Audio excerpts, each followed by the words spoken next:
Pada hari Minggu pagi, sewaktu masih gelap, Maria Magdalena pergi ke makam dan melihat batu penutupnya sudah digeser dari makam. Ia berlari mencari Simon Petrus dan murid lainnya yang dikasihi Yesus.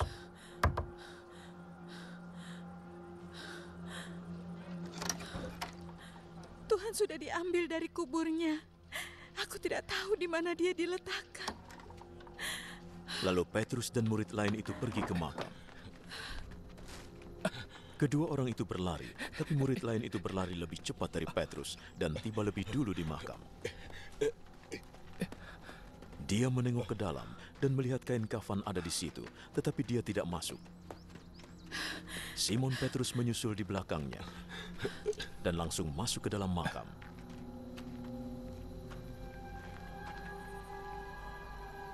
Ia melihat kain kafan terletak di situ, juga kain yang menutupi kepala Yesus. Kain itu tidak di dekat kain kafan, tetapi tergulung, terpisah. Lalu murid Yesus yang lain yang tiba lebih dulu ikut masuk. Ia melihat dan percaya. Mereka masih tidak mengerti yang tertulis dalam Alkitab bahwa ia harus bangkit dari mati. Lalu kedua murid itu pulang. Maria Magdalena menangis di luar makam. Sementara menangis, ia berjalan mendekat dan menengok ke dalam makam.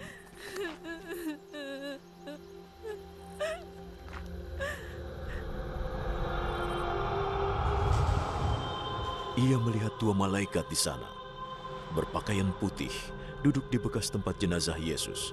Satu di bagian kepala, satu di bagian kaki. "Ibu, mengapa engkau menangis?" mereka bertanya. Mereka mengambil jenazah Tuhanku. Aku tidak tahu di mana mereka meletakkannya. Ia menengok ke belakang dan melihat Yesus berdiri di situ. Tapi dia tidak tahu bahwa itu Yesus. Mengapa engkau menangis? Engkau sedang mencari siapa? Ia mengira itu tukang kebun. Jadi ia berkata, Jika engkau memindahkannya, di mana engkau meletakkannya, aku akan mengambilnya.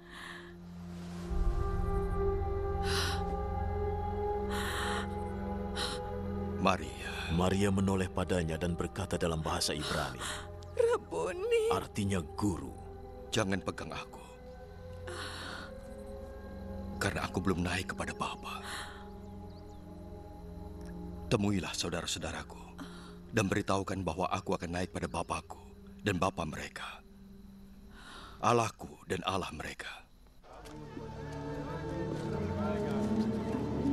Maka Maria Magdalena memberitahukan para murid bahwa ia sudah melihat Tuhan dan memberitahukan apa yang Tuhan katakan.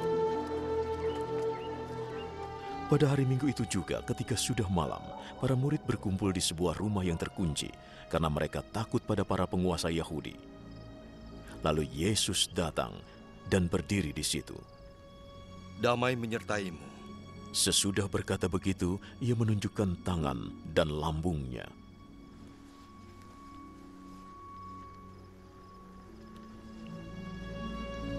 Murid-murid gembira sekali saat melihat Tuhan datang. Yesus berkata lagi pada mereka, Damai menyertai kalian. Seperti Bapa mengutusku, aku pun mengutus kalian.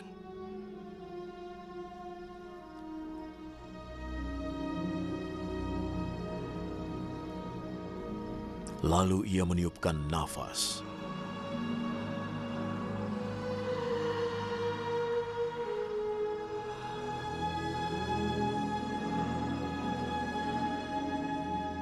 Terimalah Roh Kudus.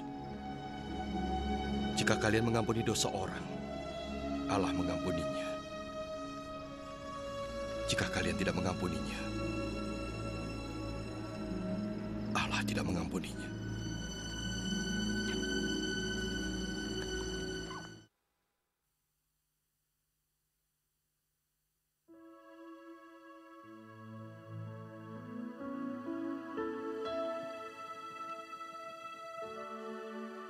Shalom brother sister, Bapak Ibu Saudara dan jemaat hari ini. Saya undang untuk bangkit berdiri kita semua. Selamat hari Minggu sekali lagi dan selamat merayakan Paskah untuk kita semua.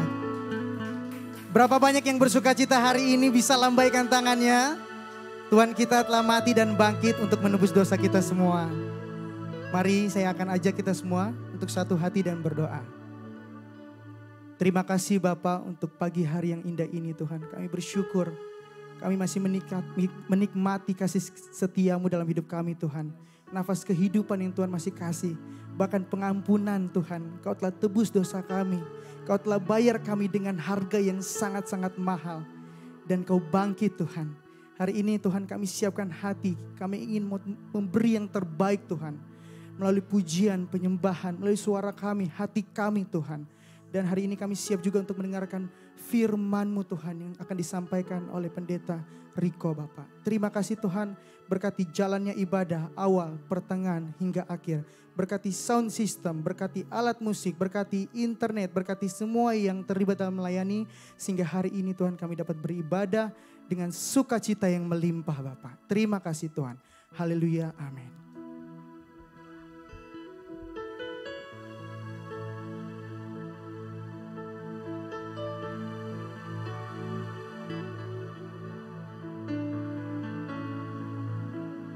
Above all powers, above all kings, above all nature and all created things, above all wisdom and all the ways of man, you were here before the world began. Above all kingdoms, above all thrones, above all wonders the world has ever known, above all wealth and traces of the earth, there's no way to measure what you are.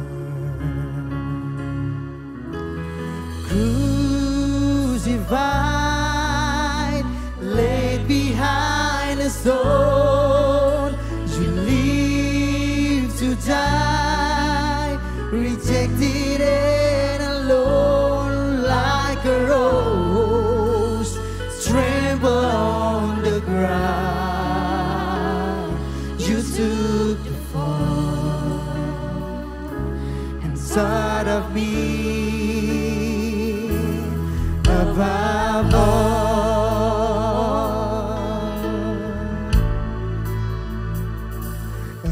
all kingdoms, above all thrones, above all wonders the world has ever known, above all wealth and treasures of the earth, there's no way to measure what you are.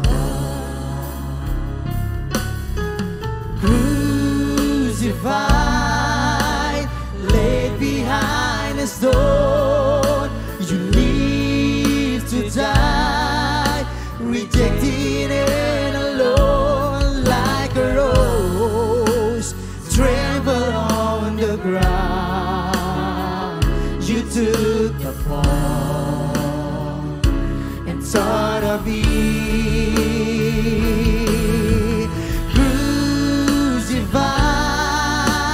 Laid behind a stone, you live to die, rejected and alone like a rose, trampled on the ground. You took a fall and thought of me above all, like a rose, tremble on the ground. You took the fall and inside of me above all. You are worthy of it all.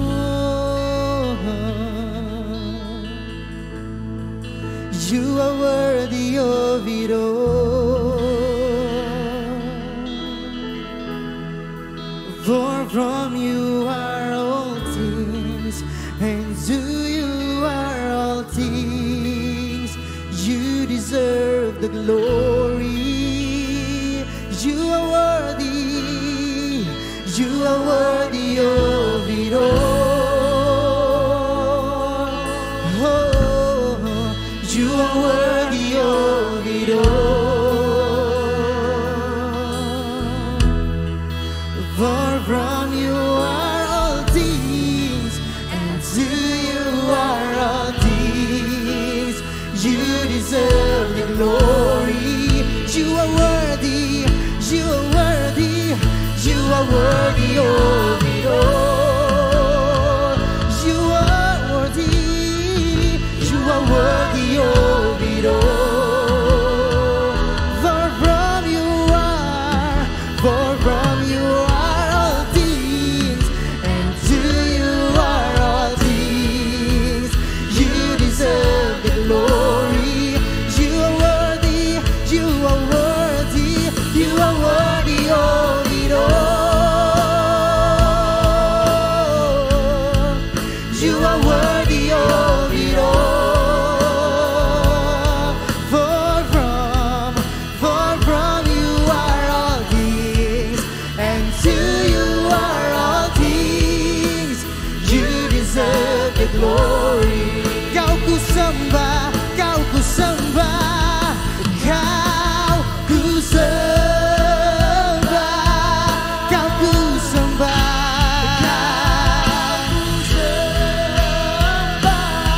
kau ku sembah, kau ku sembah.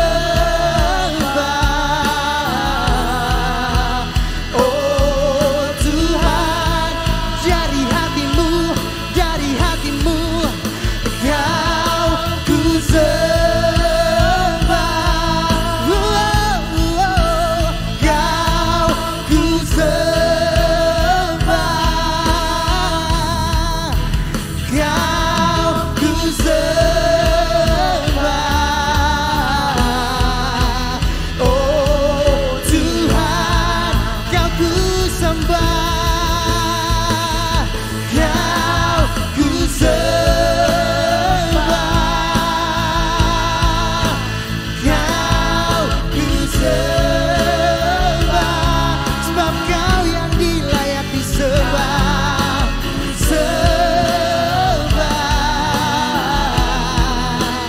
Oh Tuhan, kau ku sembah, kau ku sembah, kau ku sembah,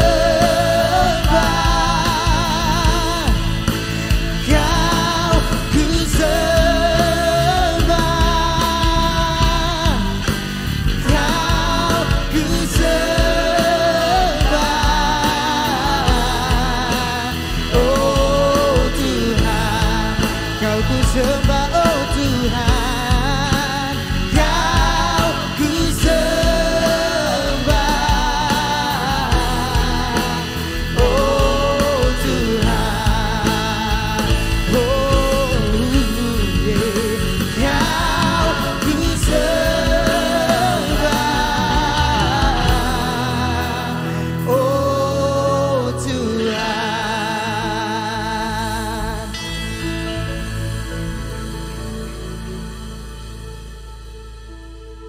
Mazmur 9 ayat 2 sampai 3 dan 11 sampai 12 dan ayat 15. Aku mau bersyukur kepada Tuhan dengan segenap hatiku. Aku mau menceritakan segala perbuatanmu yang ajaib. Aku mau bersuka cita dan bersukaria karena Engkau. Bermazmurlah bagi namamu ya Maha Tinggi. Orang yang mengenal namamu percaya kepadamu. Sebab tidak kau tinggalkan orang yang mencari Engkau. Ya Tuhan, Bermazmurlah bagi Tuhan yang bersemayam di Sion. Beritakanlah perbuatannya di antara bangsa-bangsa. Sebab aku menceritakan segala perbuatanmu yang terpuji. Dan bersorak-sorai di pintu gerbang Putri Sion, karena keselamatan yang jari padamu.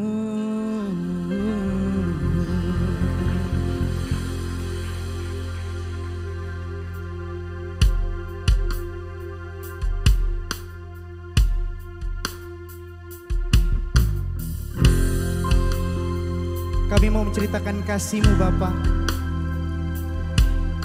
Kami mau lebih lagi intim dengan-Mu Bapa. Oh, yeah.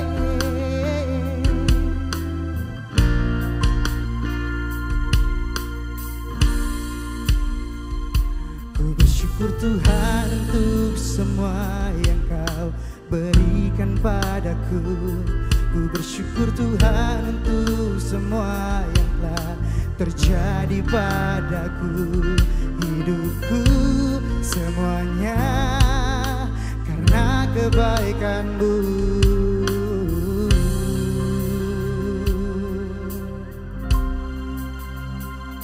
Ku mau ceritakan kasih-Mu melalui hidupku. Karya-Mu Tuhan nyata di dalamku. Sampai saat ini ku masih berdiri bersaksi bagi-Mu. Kemuliaan-Mu nyata di dalamku. Dan biarlah hidupku menceritakan tentang kebaikan. Ku mau ceritakan kasih-Mu. Ku mau ceritakan kasih-Mu. Ku berjanji akan pernah semua yang Kau berikan padaku. Tanah bersaksi bagi-Mu. Hidupku selalu dalam kebaikan-Mu.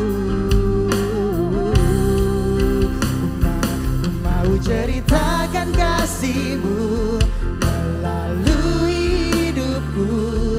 Karya-Mu Tuhan nyata di dalamku.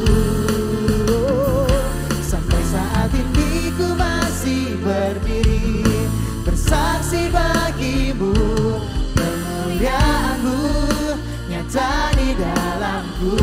Dan biarlah hidupku menceritakan tentang kebaikan. Ku mau ceritakan kasih-Mu. Ku mau ceritakan kasih-Mu.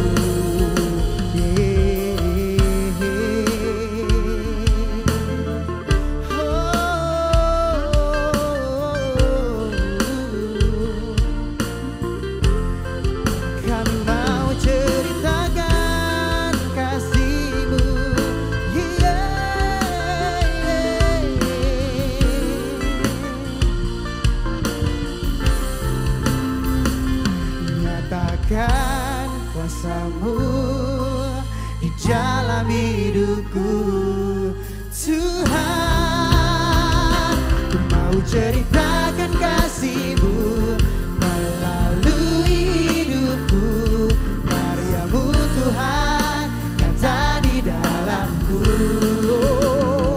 Sampai saat ini ku masih berdiri bersaksi bagi-Mu. Kemuliaan-Mu nyata di dalamku. Dan biarlah hidupku menceritakan tentang kebaikan. Mau ceritakan kasih-Mu melalui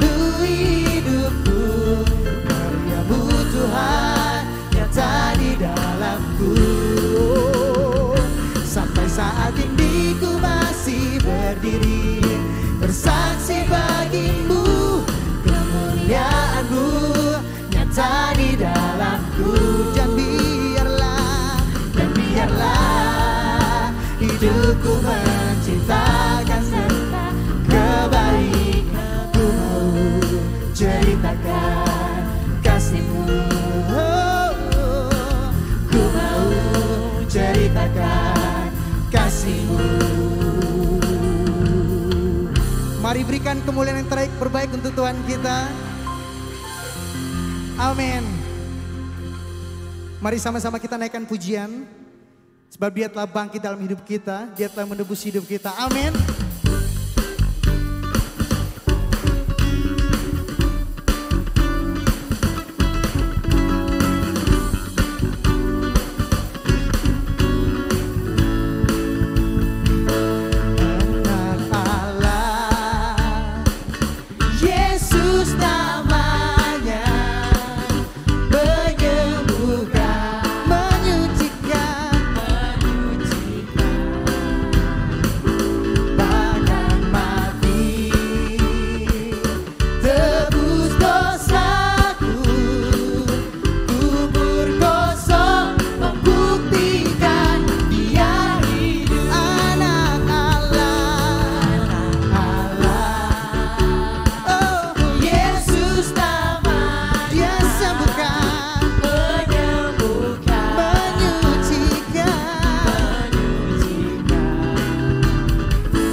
Brother sister dipersilakan untuk duduk kembali.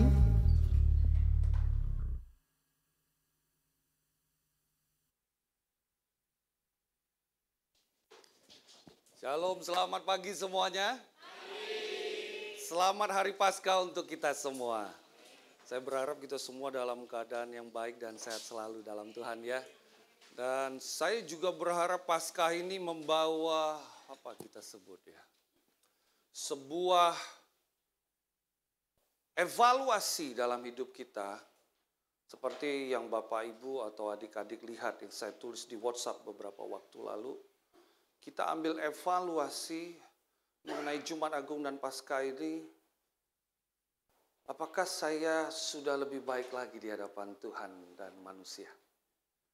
Nah, karena setiap tahun guna dari Jumat Agung dan Paskah ini memang untuk mengingatkan kita orang Kristen. Ya. Nah, sebelum kita mulai, mari sama-sama kita tundukkan kepala, kita berdoa. Ya Allah kami, ya Bapa kami bertahta di surga, Bapa kami mengucap syukur karena Engkau Allah yang begitu baik kepada kami. Beberapa hari ini kami diingatkan kembali tentang Kristus Yesus yang mati di kayu salib, dan hari ini kami memperingati akan kebangkitannya ya Tuhan.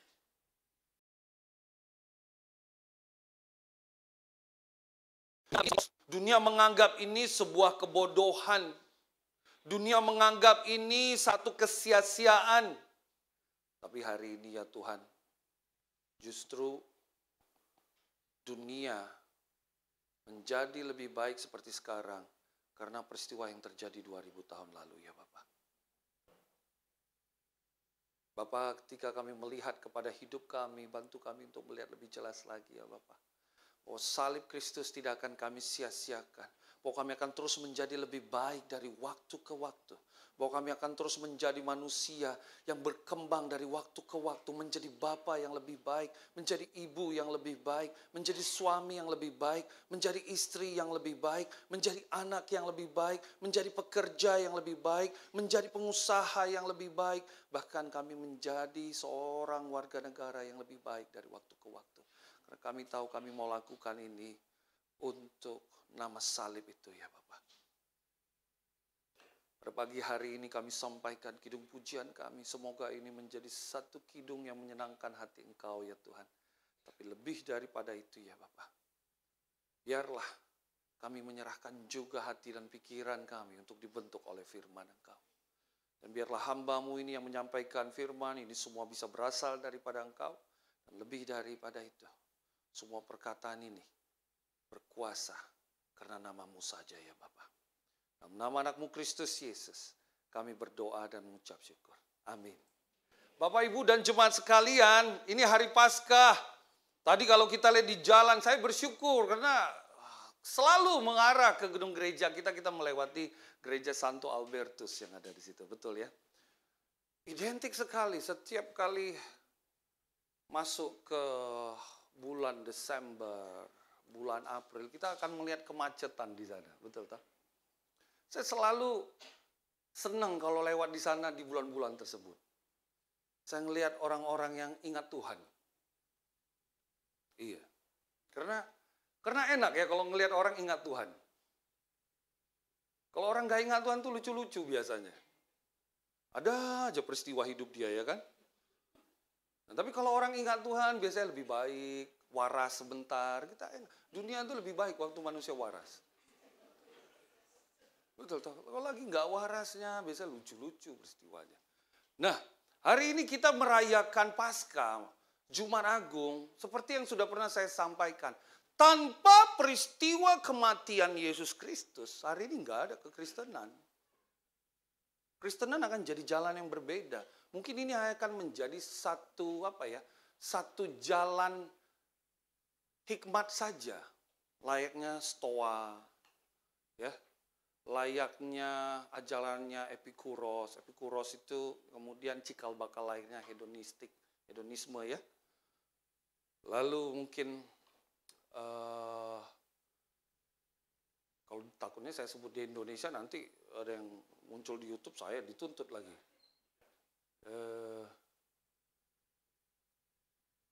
Bahai, tahu Bahai? Saya sengaja sebut yang di luar-luar biar aman ya. Biar kalian enggak ini saya. Ya.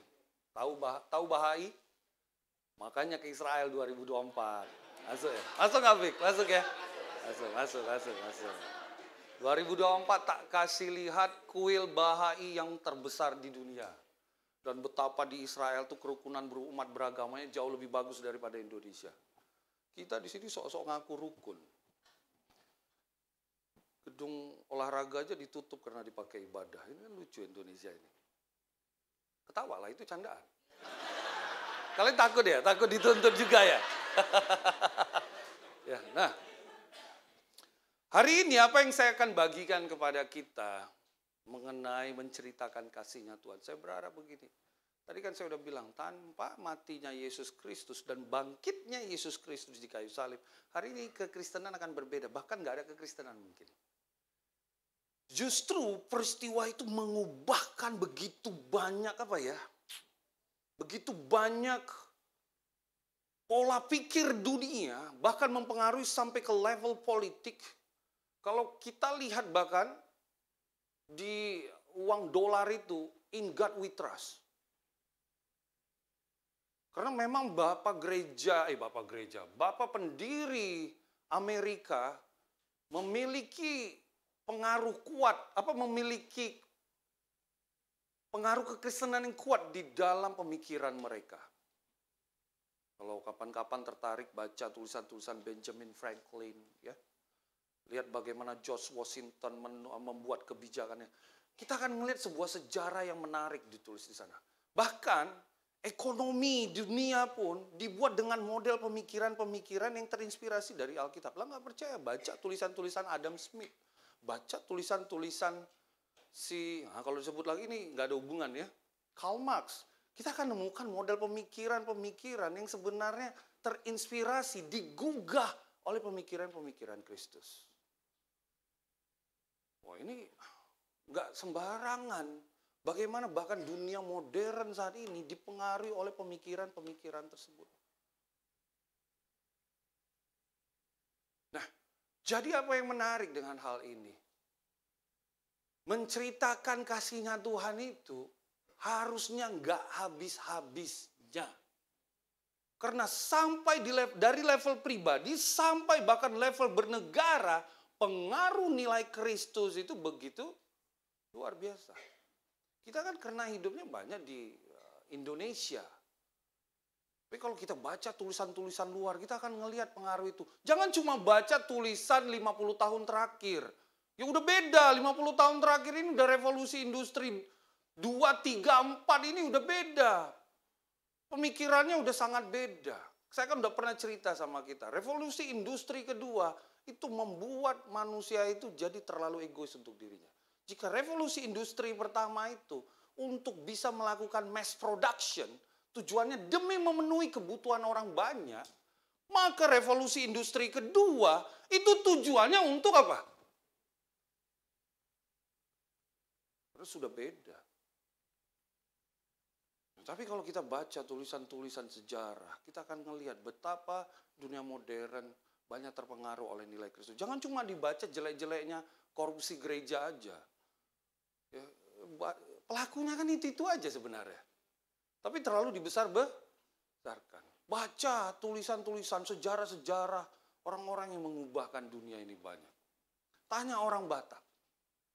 Tanpa si Marga Sitompul itu. Siapa namanya? Nomensen Sitompul kan? Bukan dia? Bukan dia? Tanpa Nomensen, simbolon dia. Enak aja. Masa simbolon dia? Setahu saya dia Simatupang. Siang malam tunggu panggilan. Siapa yang mau Bible study? Tanya Zending di Jawa Barat dan Jawa Tengah. Gimana itu mengubahkan banyak hal.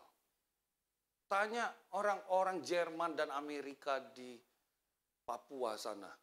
Gimana itu mengubahkan banyak hal. Begitu banyak bukti loh. Jangan cuma lihat angio-angio saja. Waduh, sejarah membuktikan. menceritakan kasihnya Tuhan dari mulai level hidup pribadi sampai bahkan level bernegara, nggak habis-habisnya. Lah lucunya orang Kristen ini yang diingat cuma yang jeleknya. Bete aku sama istriku Tuhan, bete aku sama suamiku Tuhan, kenapa kau kirim dia Tuhan? Kau nggak cerita enak-enaknya sama suami dan istrimu. Waktu kau dikasih bunga, kau nggak ingat itu, nggak kau ceritakan itu. Dari bapakmu cuma dapat bunga Kamboja. Dari tetanggamu dapat bunga pinjaman. Cuma dari suamimu kau dapat bunga mawar. Nggak kau ceritakan itu. Yang kau ceritakannya itu apa? Bunga duka cita yang terpampang di pintu rumahmu sebagai bentuk dari kekesalanmu terhadap suamimu. Turut berduka cita mendapat suami yang salah.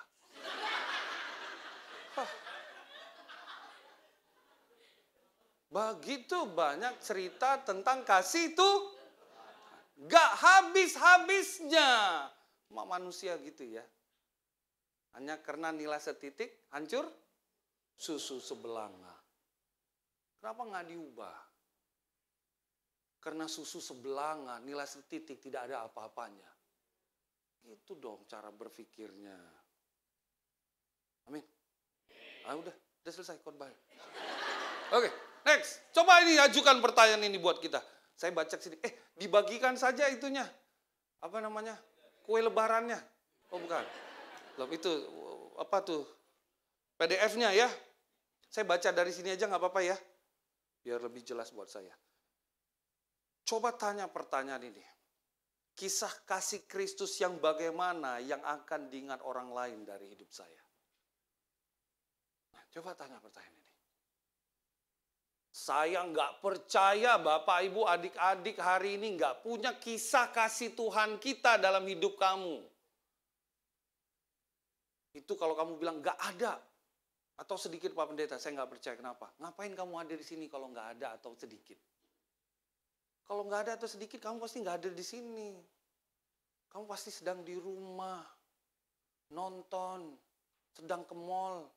Betul toh? Sedang liburan kemana-mana, betul tidak? Tapi kenapa kau hari ini ada di sini, gak pergi liburan panjang itu, ya? Kenapa kau tidak pergi ke tempat yang kau senangi, tapi kau malah pergi ke gereja? Karena saya yakin ada kisah kasih Kristus di dalam hidupmu. Makanya kau milih datang ke gereja. Yang gak punya kisah kasih Kristus atau sangat sedikit, yang hari ini gak ke gereja, kan simpelnya gitu aja.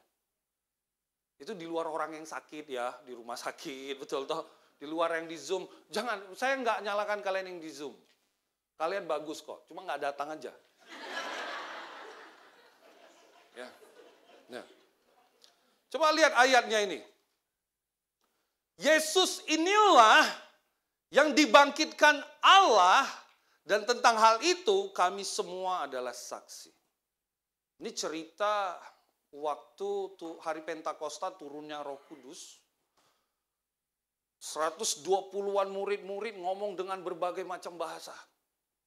Termasuk bahasa Batak mungkin ada juga di situ. Enggak lah, enggak ada yang enggak ditulis di situ. Ya. Dan tiba-tiba Rasul Petrus ngomong menceritakan tentang bagaimana kisah Yesus itu adalah sebuah janji Tuhan. Yesus mati di kayu salib, Yesus mengalahkan maut. Dia ceritakan di dalam khotbah dia yang begitu jenius. Kenapa saya bilang khotbah jenius? Kalau Bapak, Ibu, adik-adik baca kisah 2 tersebut, waktu Rasul Petrus berkhotbah, peristiwa ribuan tahun dibuat dia begitu singkat. Dan mampu dia membuat sebuah kesimpulan. Ini semua mengarah kepada Yesus Kristus. Wah, itu jenius sekali. Mungkin jarang orang bisa berkhotbah seperti itu. Saya secara pribadi ya, saya mendengar banyak khotbah dari tokoh-tokoh yang hebat yang ada di dunia ini ya. Tetapi salah satu khotbah yang paling saya suka, justru malah saya dapat dari Alkitab. Salah satunya khotbah Rasul Petrus ini. Ini menurut saya one of the best khotbah. Makanya waktu panitia ceritakan ini, mereka kasih ada yang lain, saya bilang, why don't you put this one? Kenapa? Karena ini salah satu khotbah yang begitu jenius, begitu dahsyat, bisa meyakinkan orang-orang. Makanya dibilang di Kisah 2 ayat 37, orang-orang tersebut sampai tertusuk, terharu. Lalu mereka mengatakan, apa yang harus kami perbuat? Kalau bukan khotbah yang jenius, gimana bisa mengubahkan orang? Bohong banget. Betul toh? Saya berbuih-buih, pulang cuma dapat thank you. Betul toh? Makasih ya bro, khotbahnya luar biasa. Udah, berubah enggak? Betul toh? Berarti kurang jenius. Masih bodoh khotbahnya. Ada yang khotbah di depan 10.000, 100.000 orang dengan haleluya, orang nangis. Pulang nggak berubah, khotbahnya kurang jenius. Lah ini, habis khotbah, 3.000 orang bertobat. Apa yang harus kami perbuat saudara-saudara? Masih dibilang lagi oleh Petrus, kan dia itu Pak. Selamatkan dirimu dari angkatan yang jahat ini. Lah, yang nggak tobat kan merasa jahat. Betul toh? Nantang dia, tapi nggak ada yang tersinggung, kan jenius gitu loh. Saya ngomong dikit, salah dikit aja, anggota jemaat aja ada yang tersinggung. Berarti kurang jenius. Nangkap nggak maksud saya? Ini khotbah yang dahsyat. Yesus beberapa kali khotbah ada yang tersinggung, betul tidak? Bukan saya bilang Yesus nggak jenius ya. Jangan begitu, ya. Tapi saya ingin bandingkan betapa khotbah ini begitu hebatnya. Makanya lain kali Alkitab dibaca jangan pas giliran dengar khotbah panjang, lama. Jangan. Dalami itu. Kenapa? Biasa itu menunjukkan satu kualitas yang dahsyat. Makanya saya bilang ini khotbah yang dahsyat. Dan di situ bagaimana dia sampaikan. Setelah dia cerita panjang kali lebar tentang siapa Tuhan kita. Dan bagaimana runutan ribuan tahun itu. Sampai dia mengambil kisah sang bapa negara Daud. Sengaja diambil. Kayak orang Indonesia dihubungkan dengan Soekarno. Betul toh? Nah ini dia sengaja lagi masukkan cerita soal Daud. Lalu dihubungkan kisah Daud itu kepada Yesus. Bahwa kepada keturunanmu lah nanti akan kuberikan musuh-musuhmu itu. Wah, gue bilang, ini orang jenius luar biasa ini. Walaupun kisah itu nyata, betul toh? Kenapa harus masuk kisah Daud? Karena sudah disampaikan kepada Musa waktu itu. Nanti 10 keturunan berikutnya, itulah masuk kepada Daud. Itu ada keturunan nanti dari bangsa lain itu. Itulah neneknya dari si Rut. Ya, masuk kepada Daud. Habis dari Daud nanti dilanjutkan lagi. Masuk kepada Yesus. Can you imagine? Petrus seorang nelayan, karena adanya Roh Kudus, dia bisa hubungkan sejarah ribuan tahun itu untuk menceritakan soal Yesus. Itu kalau nggak hebat, apalagi namanya. Bahkan dikatakan sebelumnya mereka ini orang yang takut, betul tidak? Tapi karena Roh Kudus mereka bisa melakukan hal luar biasa. Kenapa saya mau bagikan tentang hal ini? Bapak Ibu, ribuan tahun kisah itu diceritakan, ribuan tahun peristiwa itu dan diceritakan dengan sedemikian singkat oleh Rasul Petrus, membuat bangsa itu terkagum-kagum menceritakan tentang kasih Tuhan itu. Hari itu membuat 3.000 orang memilih diri dibaptis. Bapak Ibu sadar tidak? Kenapa hari ini kekristenan terkesan mandek? Baca berita baru-baru ini, orang Arab mulai banyak jadi ateis. Nggak tahu kalian. Hanya di Indonesia orang jadi Arab. Di Arab jadi ateis. Ya. Kalian tahu menariknya kenapa? Saya baca artikel, lalu saya cari lagi soal artikel-artikelnya, saya nemukan orang-orang yang kecewa dengan institusi agama. Orang-orang yang merasa agama mengekang mereka. Iran, sejak Arab Spring, efeknya sekarang, perempuan-perempuan memilih bangkit. Ada yang dipenjara, ada yang mati. Baru-baru ini masuk dalam berita, di Al Jazeera apa tuh TV? Al Jazeera ya. Perempuan Iran berkumpul di tengah kerumunan, tiba-tiba dia play music dan dia nari. Buat kita ngeliat gitu biasa, Inul goyangnya lebih ganas pun kita tepuk tangan biasa. Buat orang Iran itu bid'ah. Bid'ah itu kalau dalam bahasa orang Kristen bidat. Kalau orang Batak bodat. Ya. Tidak sesuai dengan ajaran. Ketawa si James. Ya. Ya. Itu bidat. Orang-orang enggak ini menggegerkan. Kenapa itu bisa terjadi? Karena orang-orang gerah. Orang-orang gerah dengan agama. Orang-orang gerah dengan yang namanya institusi. Yang malah mengukung. Gak membuat mereka menjadi pemikiran yang lebih sehat. Gak membuat hidup mereka lebih bagus. Itu banyak kejadian di orang Kristen. Kenapa hari ini Kristen juga malah jadi hal yang biasa? Simple. Karena begitu banyak orang Kristen melakukan kehidupan kekristennya hanya sebagai kehidupan beragama. Tapi kualitas hidup dan pemikirannya masih pemikiran orang dunia. Makanya dia susah memiliki kisah kasih Kristus itu. Karena dia susah memiliki kisah kasih Kristus itu, susahlah orang-orang bisa melihat bahwa Kristus itu dahsyat.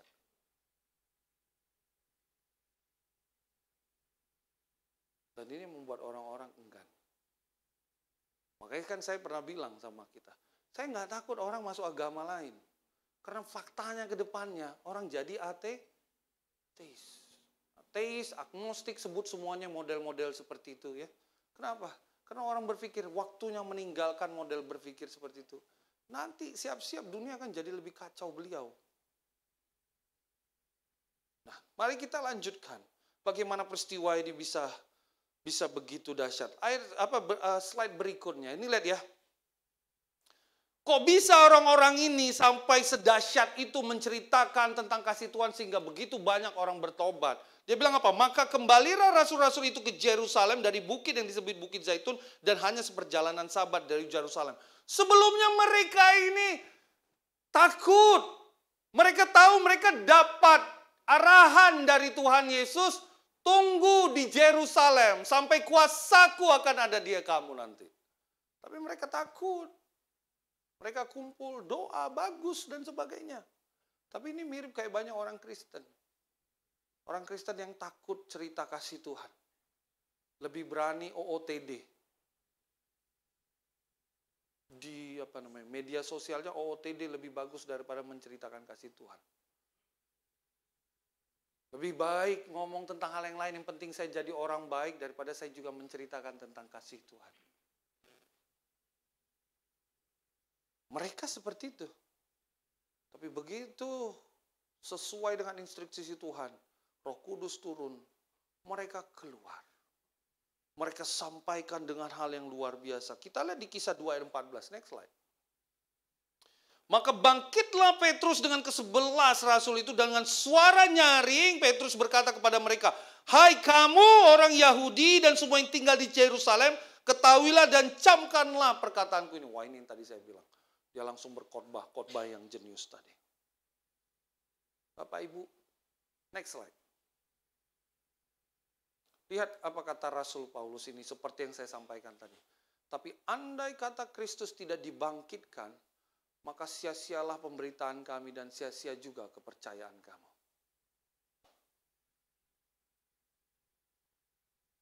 Yesus sudah bangkit tidak? Sudah. Bapak Ibu sudah merasakan kasih Kristus tidak? Kalau begitu, jangan sia-siakan kepercayaan kamu dengan beritakan itu lagi ke orang lain. Paulus bilang, pemberitaan dia sudah ada, kepercayaan orang-orang sudah ada. Kalau Kristus nggak bangkit, semua sia-sia. Tapi sekarang kan enggak. Kristus sudah bangkit, betul toh? Berarti harusnya nggak ada lagi yang sia-sia. Nah, jadi kalau kamu ngerasa, kamu jadi Kristen sia-sia, wah saya agak bingung. Jangan-jangan selama ini kau sia-siakan hidupmu. Makanya kau merasa jadi Kristen sia-sia. Kalau hari ini kau berpikir menjadi murid Yesus sia-sia, melelahkan dan sebagainya, saya bingung. Saya khawatir jangan-jangan kau sudah menyia-nyiakan pemikiranmu untuk percaya kepada hal yang lain lebih daripada pemikiran-pemikiran Kristus. Makanya kau menganggap sia-sia jadi murid. Kalau kau berpikir hari ini kau melakukan sesuatu untuk bisa memperbaiki hidupmu di dalam Tuhan, kau pikir itu satu hal yang berat, itu seperti layaknya kesia-siaan, saya khawatir jangan-jangan pemikiranmu soal Tuhan juga pemikiran yang sia-sia. Karena kau tidak nangkap inti dari pemikiran Kristus. Nah, jadi Bapak Ibu, apa yang mau disampaikan ini? Begini, Pak. Kita nggak akan pernah bisa cerita kasih Kristus itu kalau kita nggak pernah ngalami. Setuju tidak di bagian ini? Ya. Tapi saya ingin sampaikan hal yang lebih dalam. Menceritakan kasih Kristus itu sebuah pilihan. Kau mau main aman hanya untuk hidupmu, atau kau mau ceritakan ini sehingga dunia menjadi lebih baik untuk masa depanmu. Nah, itu pilihan. Siapa yang katakan? Saya lupa. Siapa yang bilang dunia ini jadi lebih, katanya lebih gawat bukan karena ada orang jahat, tapi karena orang baik diam, nggak lakukan apa-apa. Betul. Ngalahin angkatan yang jahat itu bagi saya lebih gampang. Kenapa? Cukup ada yang berani bersuara lantang bahwa itu salah. Lebih daripada ngajak ngomong kenapa. Udah nanti daripada berantem kita. Lama-lama dibiarkan menjadi-jadi nggak? Menjadi-jadi. Hari ini, kalau kita banyak ceritakan kasih Kristus, sehingga orang akhirnya, mana tahu ada yang nempel di pikiran dia, nempel di hati dia. Justru akan membuat dia berubah dan bertobat. Pertanyaan saya, siapa yang sudah kau ceritakan kasih Kristus dalam hidupmu? Apakah orang-orang bisa melihat kisah kasih Kristus dari hidupmu? Untuk mereka melihat dan mereka terinspirasi, dan waktu kau ngomong tentang Tuhan, mereka terinspirasi. Karena hari ini kekristenan menarik. Ini nanti bagian dari itu ya. Kita tanpa sadar berusaha untuk membangun kebutuhan daripada membangun tujuan. Kebutuhan saya apa? Gereja pun berubah pelan-pelan seperti itu. Bukan berarti kebutuhan gak bagus. Oke, kita butuh bangun orang-orang jadi lebih baik secara ekonomi. Bagus. Akhirnya lebih untuk dirinya daripada menceritakan bahwa Tuhan kasih ekonomi yang lebih baik kepada orang lain. Apa kebutuhannya? Parenting. Mari kita bantu parenting di gereja lebih baik. Akhirnya orang-orang gunakan parenting itu hanya untuk membuat dirinya lebih baik, tapi dia enggan untuk cerita kebaikan Tuhan membuat parentingnya lebih baik. Oke, ceritakan tentang perubahan karaktermu. Dia gunakan perubahan karakter itu untuk dirinya sendiri dan dia berubah. Tapi dia enggan untuk ceritakan bagaimana perubahan karakter dalam dirinya itu kepada orang lain. Enak sendiri. Nanti kecewa sendiri. Dia bilang apa? Aduh, susah sekarang. Apa-apa semua harus bayar. Susah sekarang. Kalau kita nggak gesek-gesekan nggak bisa dapat. Susah sekarang. Kalau kita nggak saling hantam-hantaman nggak dapat. Bukan. Karena kita tidak memilih menyuarakan kasih Kristus. Makanya dunia mengizinkan hal itu oke. Halo? Bukan kita datang lalu saya kayak jagoan. Harus bertobat kan? Enggak. Tapi bayangkan. Di sini ada berapa orang sama di bawah? Sama di Zoom? 1 juta? Ya? Hah? Bayangkan 3.000 orang ini ya. Ya? Bayangkan 3.000 orang ini keluar dari ruangan ini, ngomong sama 3.000 orang lagi. 1% aja tobat loh. 1%-nya tobat. 30 orang tobat. Udah lebih baik nggak dunia ini? Bayangkan kalau kamu ngomong itu tiap bulan. 3 kali 12, 360 orang tobat. Lebih baik nggak Bekasi ini? Cuma dalam pemikiran orang Kristen kadang picik. Iya, biar gerejanya rame. Pret. Dangkal pikiranmu. Biar hidup kita bagus. Bayangkan kalau 360 orang itu kemudian ngomong lagi kepada berapa ribu orang ini lagi. Jadinya apa lagi? Lama-lama kita ketemu ya. Ada orang langgar lampu merah. Begitu dia lewat, dia turun, dia mundur. Bapak, lewatan saya. Enak enggak? Pergi ke tempat pelayanan publik, enggak mesti harus bayar. Ini gimana Pak? Sabar. Bapak orangnya sabar. Yang sabar, antrian pertama, langsung sabar semuanya. Enggak ada gesek-gesekan, enggak ada. Kita nggak akan temukan perawat-perawat, orang-orang di rumah sakit yang ngantri BPJS cuma dapat. Enggak, kita akan melihat mereka yang tersenyum. Sakit apa? Ada uang? Nggak ada. Kasihan dulu. Enggak kan. Ayo, dibantu apa? Ada BPJS-nya, ada sini. Udah masuk dulu, nanti kita pikirkan mana yang baik. Enak nggak dunia begitu?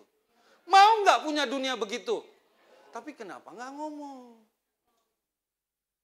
Halo? Jadi jangan berpikir gini, penginjilan, biar gereja penuh, biar pendetanya hebat dan sebagainya. Pret. Pendeta pensiun, bawa apa sih?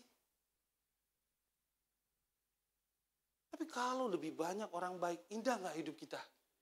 Indah. Walaupun mereka nggak ada di gereja kita, mereka di mana-mana. Tapi mereka tahu nilai Kristus dan mereka mengamini nilai Kristus itu. Mereka merasakan bagaimana kasih Kristus itu. Indah nggak kita di Bekasi ini? Tapi mulut kita berat. Berat. Coba pesan babi bakar. Bang, satu bang. Coba cerita kasih Tuhan. Kenapa? Enggak. Berat mulutnya. Padahal itu nanti baliknya buat siapa lagi? Kita lagi yang diuntungkan. Kita nggak suka orang jahat sekitar kita. Tapi kita izinkan mereka jadi jahat dengan kita diam, nggak berani cerita kebaikan Tuhan. Halo? Paskah? Pas. Oke? Jelas ya? Nah, apa yang bisa kita belajar dari hal ini? Yang pertama, next slide.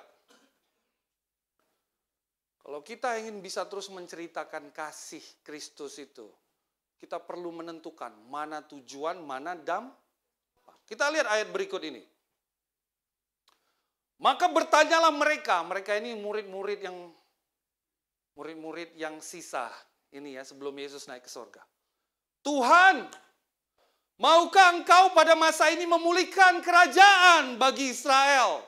Jadi mereka nanya sama Tuhan Yesus. Waktu Yesus sudah mau naik ke surga, yang mereka pikirkan tujuannya adalah begini. Karena Yesus itu sang Mesias itu sendiri, mereka berpikir yaitu apa? Bagaimana dia sebagai juru selamat memulihkan keadaan kami saat ini. Lepas dari penjajahan, orang-orang sakit berhasil disembuhkan, orang mati dibangkitkan, tidak ada kemiskinan, semua hidup makmur dan bahagia. Amin, haleluya. Mereka berpikir di level itu. Tapi lihat apa jawaban Yesus. Engkau tidak perlu mengetahui masa dan waktu yang ditetapkan Bapa sendiri menurut kuasanya. Jadi dia katakan itu, gak usah pikirkan bagian itu.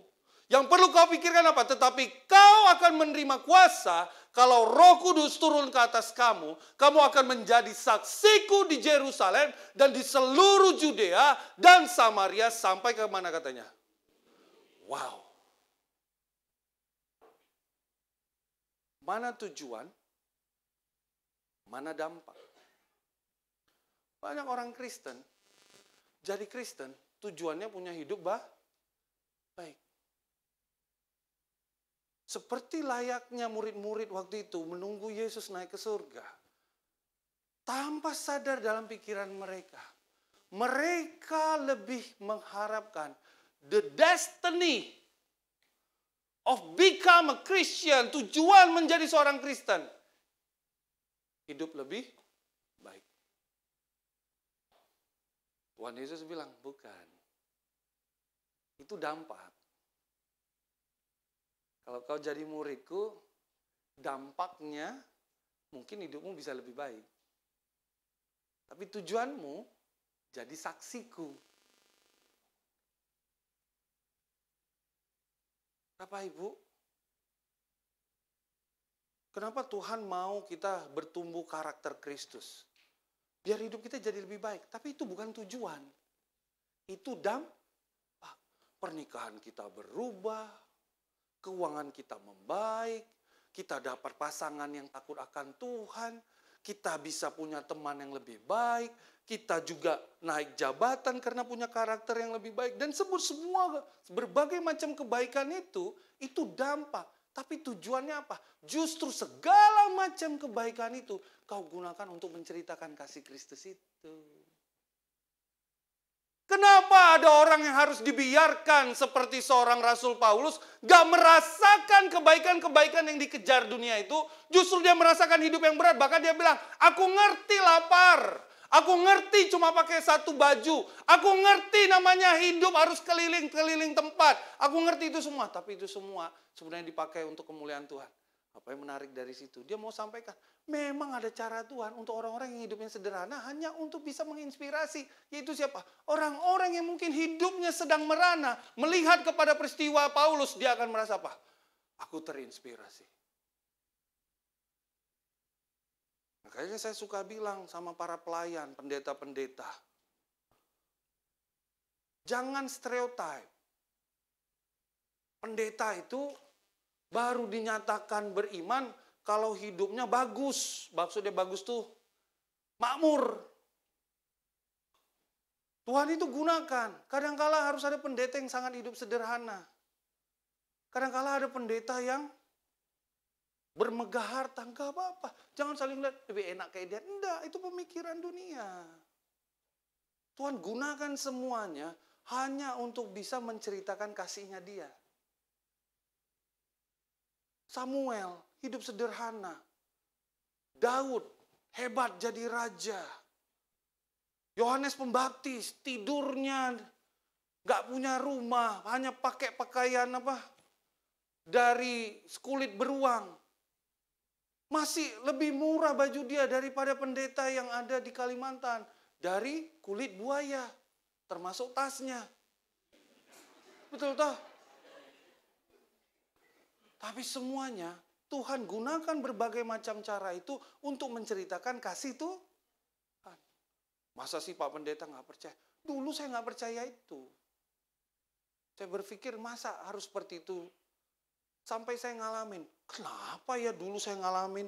Sejak jadi pelayan hidup seperti ini, dikhianati. Jadi pendeta pernah dibilang maling, nggak dihormati, nggak dapat ini. Wah direndahkan. Begitu banyak peristiwa-peristiwa buruk dalam hidup saya. Justru gunanya waktu saya pindah ke Bekasi. Orang nangis-nangis. Mana ngerti kamu bro, kamu kan nikah sama artis. Kami tanggal 10 uang udah habis. Saya bilang, situ hebat. Tanggal 10, kok tanggal 5 habisnya?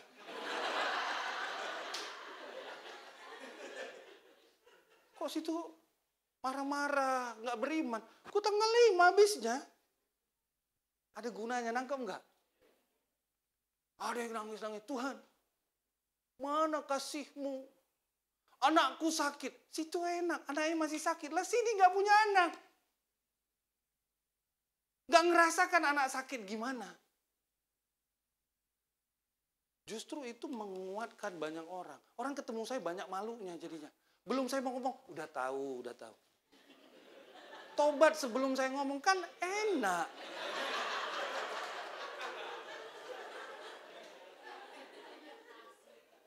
Tapi ada juga pendeta yang hidupnya bagus. Kenapa? Menginspirasi untuk mereka-mereka yang mau berjaya dalam hidup. Mereka yang punya karakter high achiever. Mereka waktu melihat, wow, ada orang yang begitu pintar, pendidikan tinggi, bisa dapat banyak hal dari hidup mereka. Tapi mereka memilih hidup untuk Tuhan. Terinspirasi kan? Karena keadaan hidup itu bukan tujuan. Itu lah hati-hati. Bekasi kita buat udah lebih baik. Tapi ini bukan tujuan. Gedung kita lebih baik. Ini bukan tujuan. Ini alat kita untuk mencapai hal yang lebih besar, yaitu membantu banyak orang kenal Tuhan. Hidupmu lebih baik. Itu bukan tujuan. Jangan begitu kau sudah dapat kau nyantai. Lalu kau ngerasa, sorry Pak Pendeta, saya sibuk. Sorry, saya nggak ada waktu untuk nge-reach out orang. Seminggu 1 hari kau bilang sibuk. Wow. Susahkah kau mengangkat teleponmu dan kan ku ceritakan pada dunia. Gitu ya tuh. Ya. Dengan kasihmu. Tadi song ministry nggak hafal. Tobat kalian harus hafal. Saya aja hafal. Busuk. Enggak, kalian bagus kok. Cuma nilainya 5. Enggak lah, semangat ya, jangan nyerah ya. Ya, belajar lagi. Ya, luar biasa. Cerita. Kadang kita lucu. Itu dampak. Lihat dia, perhatikan ya kisah berikutnya nih. Kok nggak bisa dibuka nih? Ini pakai, makanya harus pakai Android, ini baru bagus Samsung. Nih, lihat di kisah 8. Udah dibuka ya? Oh, udah ya. Kalian gak usah lihat situ lah, kalian lihat ke itu kalian aja. Kalau yang nggak dapat, angkat aja handphonenya. Nggak ngaruh juga. Ya dibilang gini, Saulus juga lihat hidup mereka ini. Mereka ngelihat keadaan hidup itu dampak, bukan sebagai tujuan. Saulus juga setuju bahwa Stefanus mati dibantu. Pada waktu itu mulailah penganiayaan yang hebat terhadap jemaat di Yerusalem. Mereka semua kecuali rasul-rasul tersebar ke seluruh daerah Judea dan Samaria. Mereka yang tersebar itu apa katanya? Menjelajah seluruh negeri itu sambil apa katanya? Wow, bahkan yang namanya Filipus pergi ke suatu kota di Samaria, memberitakan Mesias kepada orang-orang situ. Ketika orang banyak itu mendengar pemberitaan Filipus dan melihat tanda-tanda yang diadakannya, mereka semua dengan bulat hati menerima apa yang diberitakannya itu. Mereka pergi bukan lagi jalan-jalan mission trip. Mereka pergi karena harus ngungsi. Dalam keadaan berat. Tapi mereka tahu mana tujuan, mana dampak. Bahkan dalam keadaan yang berat pun mereka bilang yaitu apa? Sambil memberitakan Injil. Wow. Kalau hidup kita udah bagus, karena dampak hidup jadi murid, betul tak? Karena karakter bertumbuh, parenting bertumbuh, semua bertumbuh, hidup jadi bagus, betul ya? Keuangan bagus, akhirnya bisa punya sana sini dan sebagainya. Itu bukan tujuanmu. Karena kalau kau anggap itu tujuan, itu udah tercapai, kau pasti duduk dan tenang. Pernah naik gunung? Pernah. Gak pernah? Oh iya, susah juga ya ngomongnya. Pernah nginap di hotel? Kan kau sudah pesan mau nginap di hotel itu kan? Begitu kau sampai, apa yang kau lakukan? Nyantai di hotel itu kan? Kau nggak bilang, wah hotel ini seru, mari kita pergi tempat yang lain untuk melihat hotel. Nggak gitu kan? Itu namanya tujuan. Tapi kalau orang nginap di hotel itu dampak, tujuan dia adalah pergi kerja, nginap di hotel mewah, dikasih bintang 5 sampai bintang 7 yang buat puyer itu ya. Dia tidur aja, lalu orang bilang, cie enak ya tidur hotel bintang 5. Ya dari perusahaan, amin haleluya. Karena bagi dia itu dampak. Coba yang nganggap nginap di hotel bintang 5 itu tujuan. Lah itu yang masuk-masuk TikTok dan Instagram itu.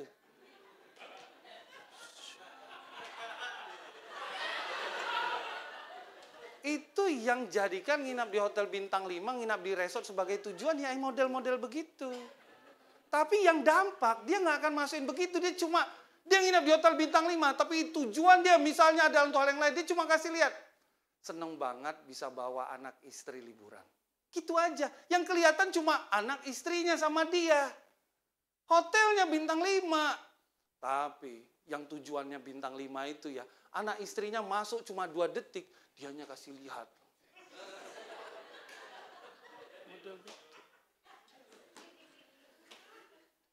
Jangan tertusuk, saya nggak, kan kalau kalian tersinggung berarti khotbah saya kurang jenius. Gitu aja. Ya. Ya gitu aja. Jadi kalau kalian ini, wah aku tersinggung, berarti khotbahnya Pak Pendeta kurang jenius. Udah, jangan datang ke saya tersinggung Pak Pendeta. Udahlah, cukuplah. Ya, anggap aja, hinakan saja pendetamu, kurang jenius dia. Aku cuma mau dengar khotbah dari Yesus. Cepat, ambil pisau, bunuh dirimu, ketemu dengan Yesus. Ya, lihat. Kalau orang yang tahu bahwa hidup yang baik hanya dampak dari dia memilih untuk hidup sesuai dengan firman sehingga dia dapat. Dia tahu tujuan dia jadi saksi Kristus. Bahwa hari ini hidup saya baik, ini karena kasih Tuhan. Dia akan ceritakan kasih Kristus itu. Kalau hari ini dalam hidupnya mungkin ada yang sakit, ada yang berat dalam hidupnya, dia merasakan dampak. Dia tahu justru lewat hal ini aku akan tetap menceritakan Kristus itu dan aku akan jadi saksinya. Nah gitu. Halo. Berapa banyak orang Kristen?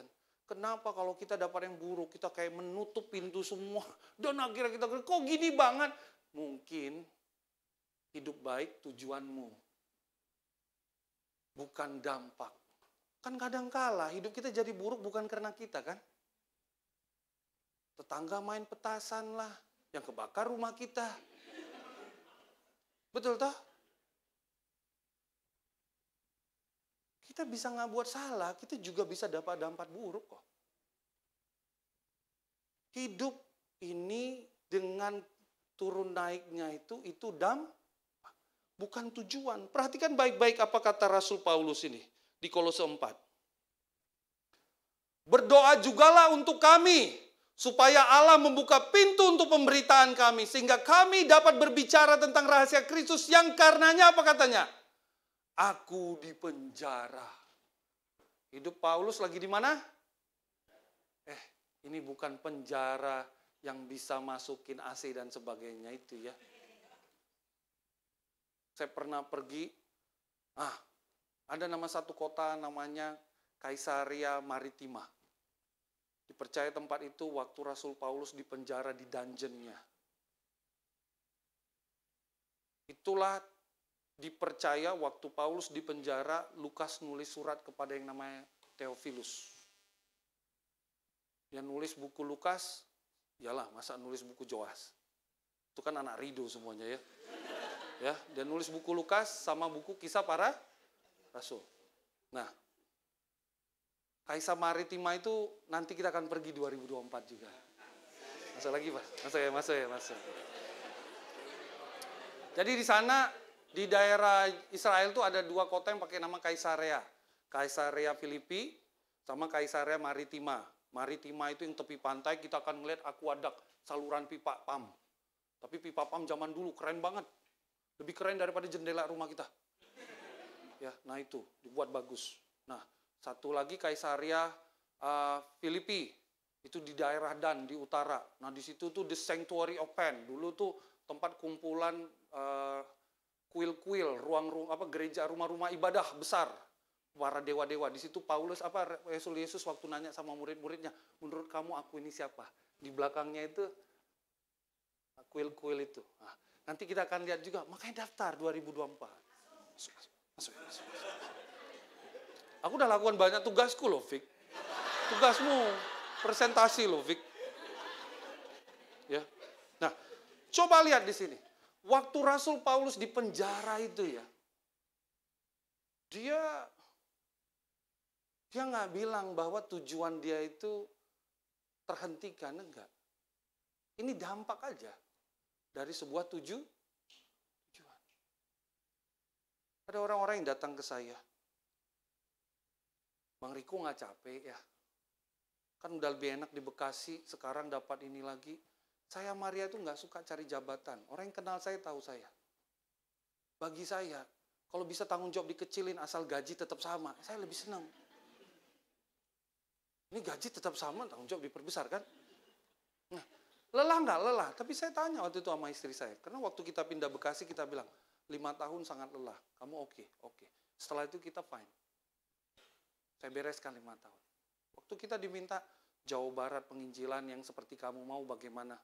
Saya datang ke istri saya. 3 tahun kita akan sangat lelah. Lelah lagi ya katanya. Iya. Oke. Kita bangun sistemnya 3 tahun, tapi habis itu kita akan lebih fine. Istri saya oke. Makanya orang tanya, Pak Pendeta nggak capek? Capek lah. Tapi ada bukan karena kurang kerjaan ini semua. Ada tujuan, kenapa? Karena waktu itu saya bilang, saya bertahun-tahun jadi pendeta, nggak dikirim misi, saya cuma disuruh mimpin ministry. Saya datang ke Pak Pendeta Budi, saya bilang, kalau saya hanya disuruh mimpin ministry, lebih bagus saya kembali kerja, tidak jadi pendeta. Kenapa saya memilih jadi pendeta di GKDI? Karena saya mau untuk menginjil dan membantu hidup banyak orang jadi murid. Kalau ini nggak tercapai, lebih bagus saya kerja saja, saya masih bisa mimpin ministry kok. Pak Budi dengar itu, dan dia bilang, kasih waktu. Makanya terus dikirim. Kenapa? Karena itu tujuan saya. Saya nggak bilang kita semua itu tujuannya, kalian keluar dari kerjaan pergi mana, bukan. Tapi tujuan kita jadi gunakan. Nggak setiap kita jadi pendeta kok, tapi setiap kita jadi saksi. Bersaksilah lewat segala macam tujuan hidupmu. Capek nggak bang? Capek. Makanya lebih enak kita bangun sistemnya, bangun kelompoknya. Kalau udah jadi kan capeknya kurang. Tapi saya mau ministrinya nggak sering-sering. Gampang. Cepet-cepet setiap tahun nambah 5 tahun, biar masuk piwah. Ministrinya cuma sampai sore. Simple. Umur berapa sekarang? 40. Masuk piwah 54. Gampang. Tiap tahun usahakan wajah bertambah tua 5 tahun. 3 tahun kemudian kamu masuk piwah. Cukup kan? Sesimpel itu. Tapi kalau enggak gimana? Hei, kamu adalah saksi piwah aja dahsyat. Pergi kemana-mana. Lagi ada yang sakit, dirinya pun lagi sakit, dia masih bisa pergi kemana-mana. Kenapa? Jadi saksi. Pak Teguh ada penyakit jantungnya. Bang Liston asam urat sampai kepalanya berurat. Ya. Tapi saya bilang, Pak ini ada papanya Cika, kita harus bantu. Ikut saya loh. Sampai 9:30 masih semangat. Saya yang merasa bersalah. Ini udah kelamaan kita, kemalaman kita gimana? Tidak apa-apa. Yang penting kenalan dulu, kita bisa bangun hubungan dan sebagainya. Mereka kasih saksi. Halo, gimana kita? Anak teens, gimana kita? Anak kampus, gimana kita? Anak single, bagaimana kita? Orang married, bagaimana kita? Saya nggak sebut piwala, udah semangat semua. Bisa nggak kita jadi saksinya Tuhan? Berikutnya, kan saya khotbah sebulan sekali sekarang, kalian sabar-sabarlah. Lihat ya, lihat dibilang oleh Titus, dan jadikanlah dirimu sendiri satu teladan dalam berbuat baik. Hendaklah engkau jujur dan bersungguh-sungguh dalam pengajaranmu, dan sehat dan tidak bercela dalam pemberitaanmu, sehingga lawan menjadi malu karena tidak ada hal buruk yang dapat disebarkan tentang hal itu. Menarik. Hari ini yang sering jadi tujuannya bukan menjadi saksinya, tapi tujuannya yang itu kan. Padahal itu kata Paulus itu merupakan satu sebab untuk menjadi dampak. Yaitu apa? Kita cuma mau jadi teladan, kita cuma mau berbuat baik. Betul tidak? Kita mau jadi orang jujur, kita mau jadi orang yang bersungguh-sungguh hidup dalam Kristus, kita mau jadi orang yang gak bercela. Betul tidak? Tapi tidak lakukan itu untuk pemberitaan kita. Kenapa? Biar hidup kita jadi lebih baik saja. Paulus nggak bilang itu. Justru kau punya itu semua supaya pemberitaanmu tidak sia-sia. Pernah dengar orang Kristen dibilang seperti ini? Ngomong doang hidupnya nggak kayak gitu. Tapi ada juga orang Kristen yang seperti kebalikannya. Hidupnya bagus, tapi nggak mau ngomong. Yang penting memastikan hidup saya baik-baik saja. Yang kedua, terakhir ini, percayalah sama saya. Kisah klasik masa depan. Kasih Kristus hari ini, kebaikannya itu di masa depan. Saya ulangi ya. Kasih Kristus yang hari ini, entah apapun itu ya, kebaikannya itu di masa depan. Kita lihat satu cerita. Ini kata Daud ini. Diceritakan Rasul Petrus dalam Khotbah yang jeniusnya itu. Sebab bukan Daud yang naik ke sorga. Malahan Daud sendiri berkata, Tuhan telah berfirman kepada tuanku ya. Jadi ini sebenarnya dia pakai dalam satu mazmur dia, kidung pujian dia untuk pengangkatan imam, pengangkatan pendeta. Tapi ini terkandung, termaktub tentang yang namanya nubuatan tentang Yesus itu sendiri. Dikatakan begini, Tuhan telah berfirman kepada tuanku, duduklah di sebelah kananku sampai kubuat musuh-musuhmu menjadi tumpuan kakimu. Jadi seluruh kaum Israel harus tahu dengan pasti bahwa Allah telah membuat Yesus yang kamu salibkan itu menjadi Tuhan dan Kristus. Wow. Semua respect dengan Daud masa itu, betul tidak?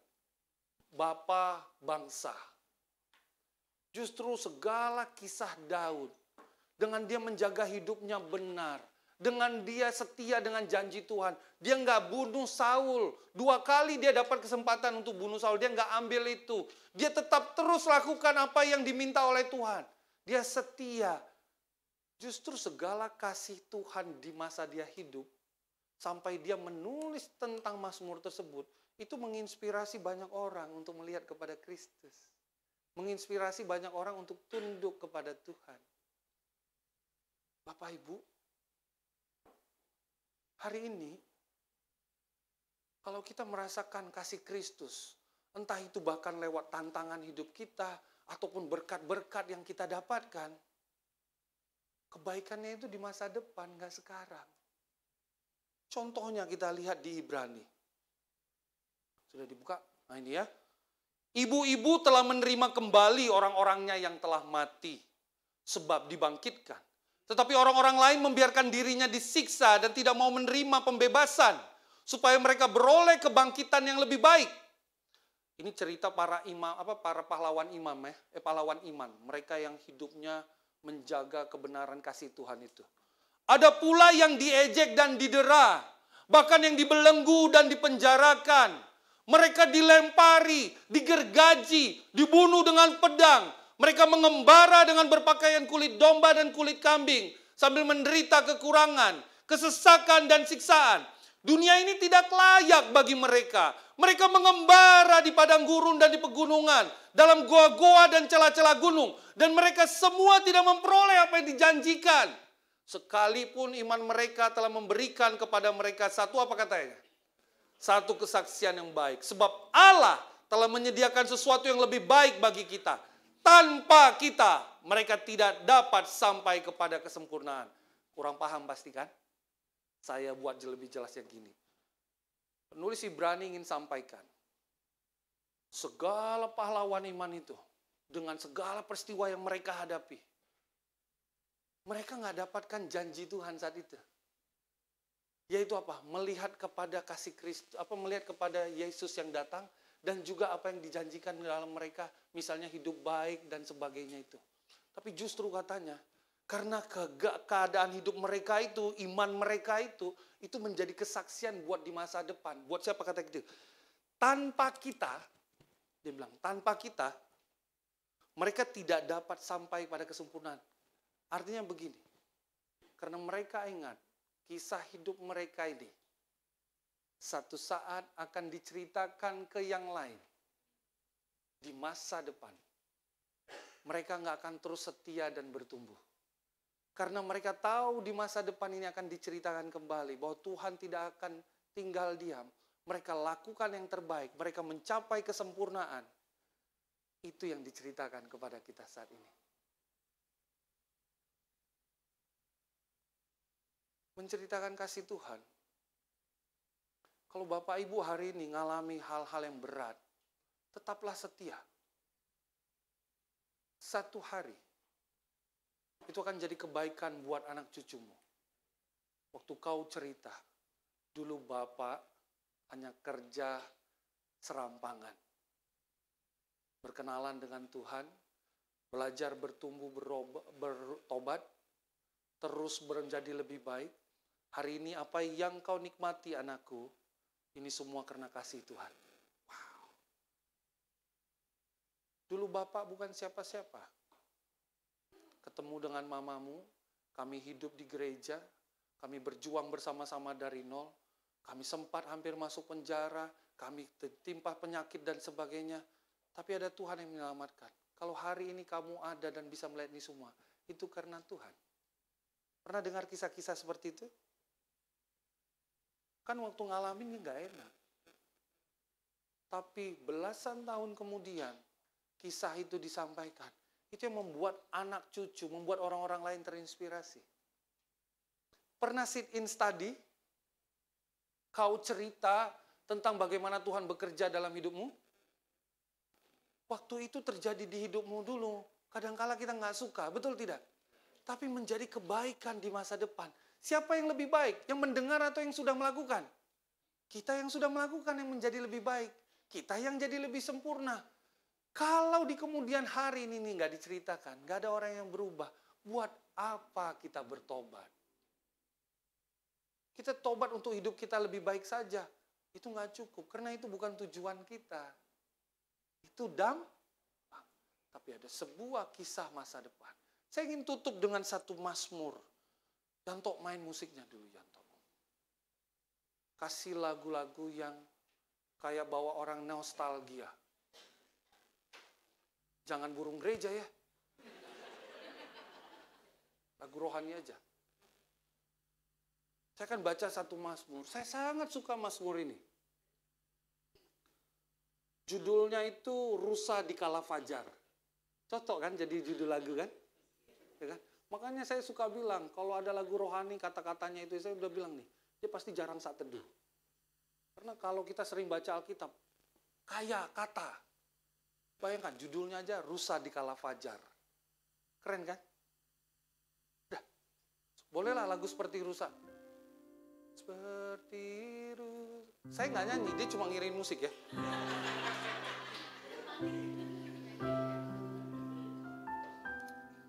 Perhatikan kata-kata ini.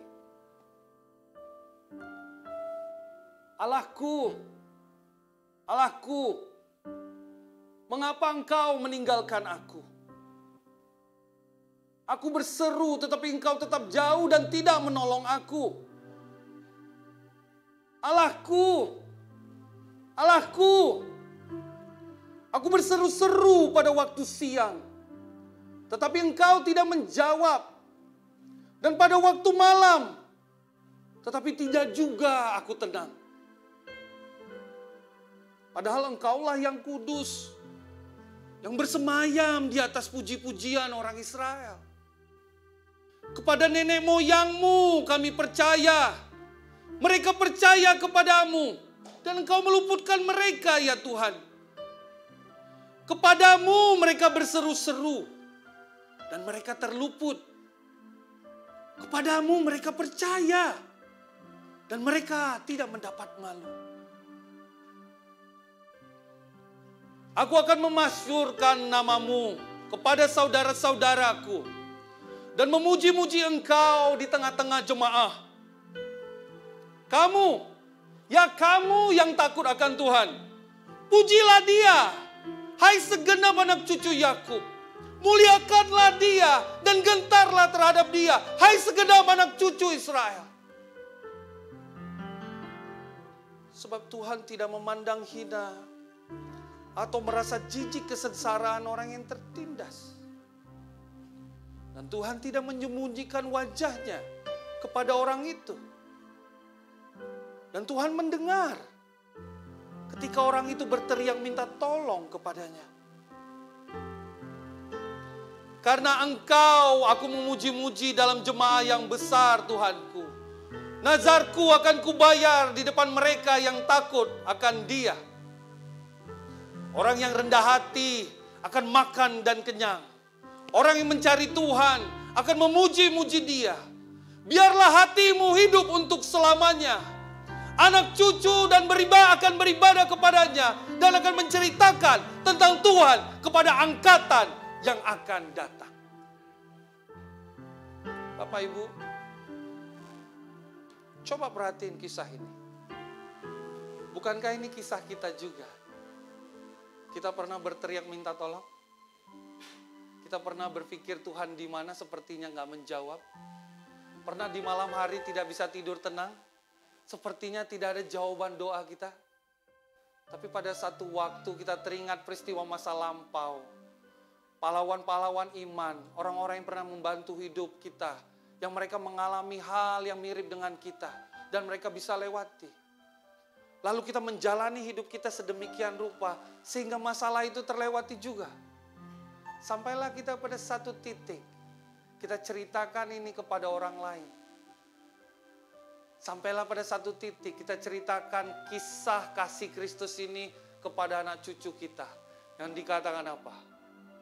Maka anak cucu akan beribadah kepada Tuhan dan menceritakan tentang Tuhan kepada angkatan yang akan datang.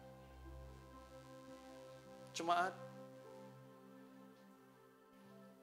Yesus mati dan bangkit bukan sebuah peristiwa biasa. Terlalu banyak kisah kasih Dia yang bisa kita nikmati saat ini. Ceritakan itu kepada orang lain. Ceritakan itu ke anakmu. Sehingga satu hari di masa depan, itu akan menjadi kisah yang berharga bagi mereka yang membutuhkan. Mari kita tundukkan kepala, kita berdoa. Ya Allah kami, ya Bapa kami bertahta di surga. Bapa, kami seperti di lagu yang ditulis oleh Daud tadi. Kami mengalami hal yang berat. Kami mungkin mengalami hal yang susah. Tapi Engkau mengangkat kami. Kami merasakan pengalaman-pengalaman bersama Engkau. Kami merasakan cinta Engkau. Sehingga hari ini kami menjadi seorang yang lebih baik di hadapan Engkau. Kami bahkan pernah mendengar kisah-kisah yang sama pula. Bapak bantu. Biarlah mulut kami tidak terkatup. Tapi kami membuka mulut kami, menceritakan ini kepada anak kami, menceritakan ini kepada teman kami, menceritakan ini kepada orang-orang lain. Bagaimana kasih Kristus bekerja dalam hidup kami. Salibnya, kesetiaanmu, keadilanmu, keyakinanmu kepada kami. Kami ceritakan itu kepada orang lain yang hari ini akan bisa membuat dunia menjadi lebih baik ya Bapak. Di masa depan kelak. Cinta tentang kasih setia Kristus itu tidak akan pupus.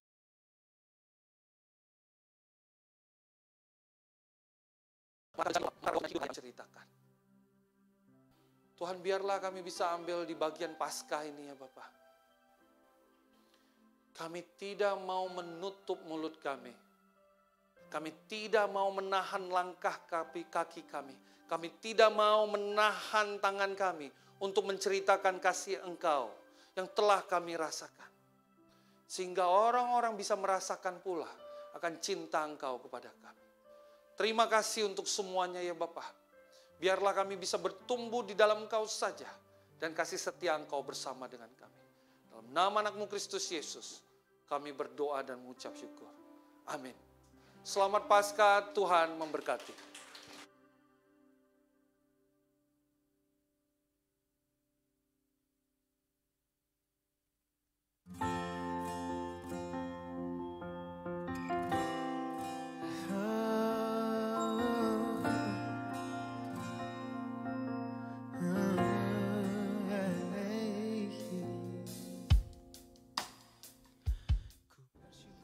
Buat kami, mission team ini adalah mission team yang kedua. Yang pertama, kita join mission team di Cikarang 7 tahun. Join di mission team Cikarang adalah spiritual journey yang begitu indah buat kami. Melihat dan merasakan kerja Tuhan itu sangat indah. Melihat orang-orang setia, orang-orang bertumbuh, bahkan menyaksikan kemenangan-kemenangan. Itu ibaratnya gak sebanding apa yang kita berikan dengan sukacita yang kita dapatkan. Kami mau ikut misi lagi ke Karawang karena kami bersyukur sama Tuhan. Karena merasa Tuhan begitu baik dalam kehidupan kami. Kami juga bersyukur Bekasi dan Cikarang gak berhenti di situ saja, bahkan mengirim misi ke Karawang. dan dipercaya untuk menjadi support misi di Karawang itu seperti Indonesia dengan IKN dan presiden yang baru di Karawang, dan Tuhanlah yang memimpin di sana. Kami ingin melihat kemuliaan Tuhan di sana. Saya merasa hidup saya yang dulu adalah tentang saya fokusnya, dan saya sadar itu mendukakan hati Tuhan. Saya memutuskan ikut mission team karena saya mau melakukan sesuatu dengan fokus yang berbeda, yaitu Tuhan. Saya sadar bahwa Tuhan sudah mengasihi saya, dan saya tidak mau kasih itu berhenti sampai di saya, dan saya mau membagikan kasih itu kepada orang lain, terutama yang di Karawang. Karena kasih Tuhan yang terlalu besar yang saya rasakan dalam kehidupan saya. Kasih Tuhan yang saya rasakan, yang membuat saya bisa merasakan hidup berkepenuhan dalam Tuhan. Meskipun beberapa checklist impian saya satu persatu dijawab oleh Tuhan, tapi tetap ada ruang kosong dalam hati saya yang saya terus merasa nggak puas. Bahkan saya nggak merasakan sukacita secara penuh. Tapi ketika saya menyadari bahwa kasih Tuhan cukup buat saya, maka ruang kosong tersebut terisi dan membuat saya bisa merasakan sukacita yang penuh dalam Tuhan. Dan hal itulah yang membuat saya mau menceritakan kasih yang Tuhan berikan kepada saya, kepada orang-orang sekitar saya. Tantangan terbesar saat mission team adalah jarak kantor dan Karawang cukup jauh. Setiap hari saya harus menempuh jarak yang cukup jauh ke kantor. Ini membuat saya lelah, dan saya khawatir kelelahan ini membuat saya tidak fokus pada misi saya utama di Karawang, yaitu memimpin. Ketika saya beradaptasi dengan lingkungan saya yang baru, dengan orang-orang yang baru, bahkan beradaptasi dengan kondisi saya yang baru, di mana sebelumnya saya sebagai seorang karyawan yang punya penghasilan tetap setiap bulan, tapi ketika saya memutuskan untuk ikut mission team, ikut ke Karawang, dan saya memulai usaha bersama dengan beberapa sister, kekhawatiran pun datang, terutama tentang masalah keuangan. Apakah ketika saya memulai usaha ini, saya bisa mempunyai penghasilan yang sama seperti yang saya dapatkan ketika saya menjadi seorang karyawan?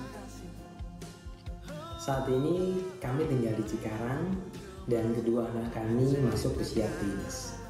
Tentunya tantangannya adalah jarak, waktu, dan juga biaya yang harus dikeluarkan. Nah, kita harus pinter-pinter untuk nge-balance kesehatan fisik, mental, dan juga spiritual. Kemudian kita harus masuk ke kultur kota yang baru, yaitu kota Karawang. Nah, kita mau membawa KFC, Karawang Fellowship in Christ. Nah, ini tantangannya adalah kita harus punya analisa, strategi, bahkan banyak nasihat, banyak spend time, dan banyak air mata juga. Tim KFC terdiri dari Bekasi, Cikarang, dan pemimpin yang baru, yang tentunya itu menjadi tantangan secara pribadi untuk beradaptasi ya. Dan kami juga harus melatih anak-anak untuk lebih mandiri. Jika kami ke Karawang, kami bisa meninggalkan mereka dengan tenang. Yang saya lakukan adalah terus melekat sama Tuhan. Yang saya lakukan lagi adalah terus connect dengan pahlawan iman saya. Dan yang paling penting adalah ini saya lakukan untuk menyenangkan Tuhan. Ini adalah suatu hal yang harus saya ceritakan dan saya bagikan kepada orang-orang sekitar saya. Ya, kita menjaga hubungan kita sama Tuhan dan terus menjaga hati kita untuk tetap percaya bahwa kita dalam perlindungannya. Terus kita juga mau melakukan spiritual bonding ya dengan tim KFC, dan juga kita bisa sharing high and low sehingga perasaan kita pun bisa terproses dengan baik. Kita juga mengosongkan diri kita untuk nasihat dan firman Tuhan, dan selalu menaruh dalam hati kita dan pikiran kita bahwa kita ini pembawa kabar baik. dan Tuhanlah yang memimpin kita. Dan yang pasti tetap fokus untuk menyenangkan Tuhan. Untuk fokus pada misi di Kerawang, saya terus memandang kasih Tuhan yang mau mati buat saya di kayu salib dan menjadikan saya anak. Dan saya sangat terbantu dengan kasih brother sister dan keluarga yang ada di Kerawang yang memberikan support buat kami dan terus memberikan encourage supaya kami terus fokus pada misi yang sudah kita rencanakan.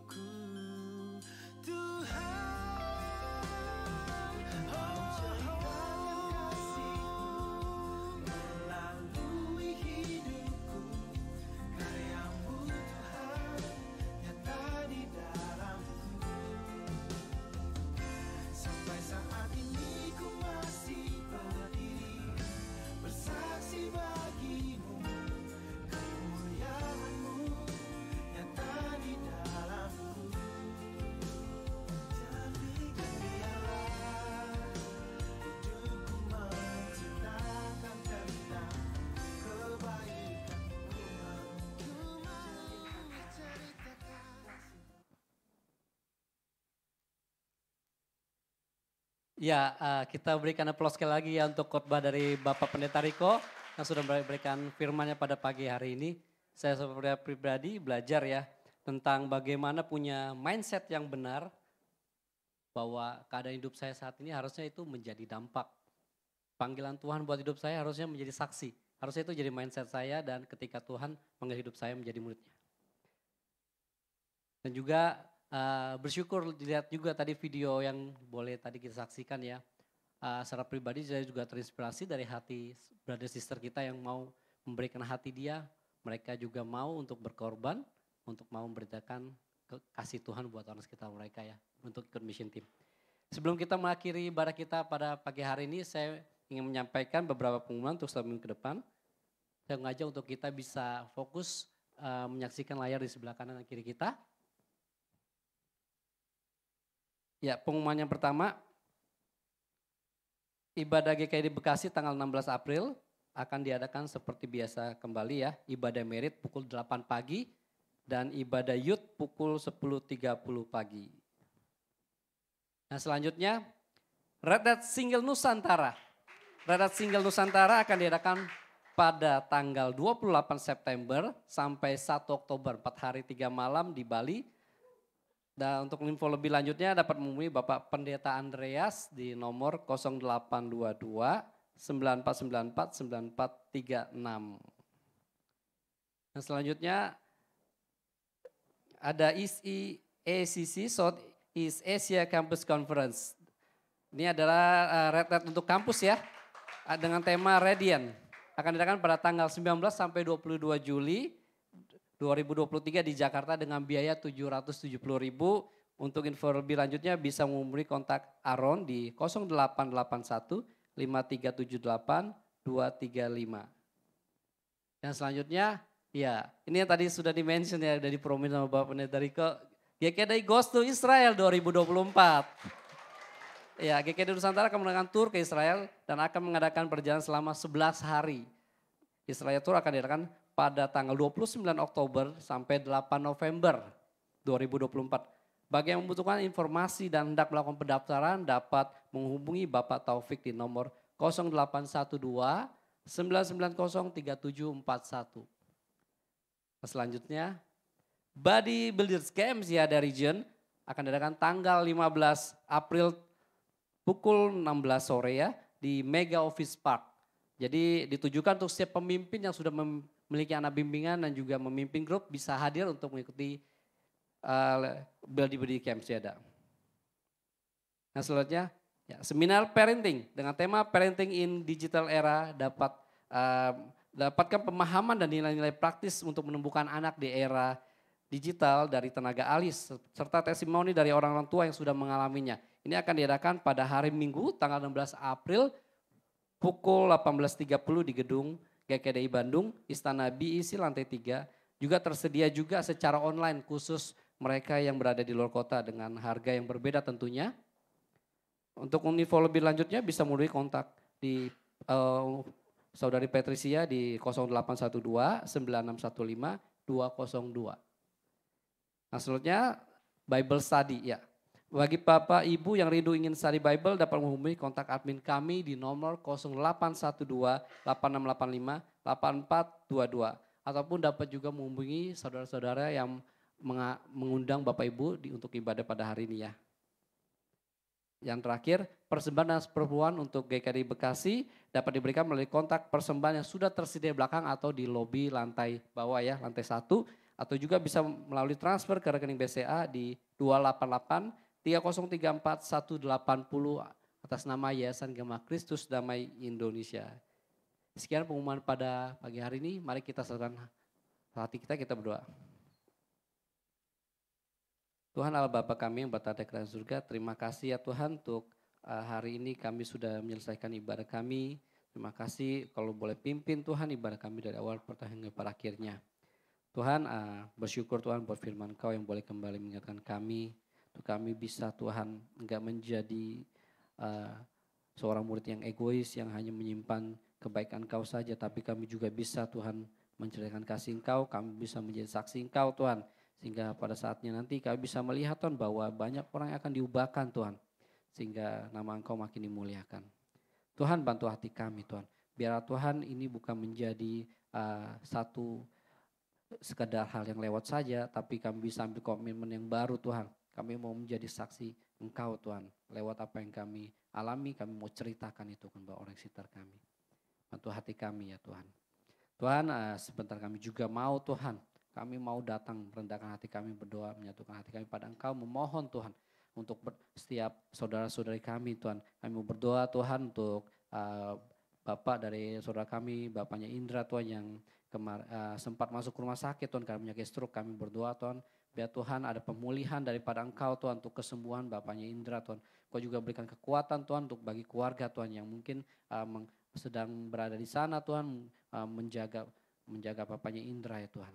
Kau beri kekuatan juga untuk Indra Tuhan, untuk Indra bisa tetap Tuhan memberikan encourage Tuhan untuk papanya Tuhan di sana Tuhan.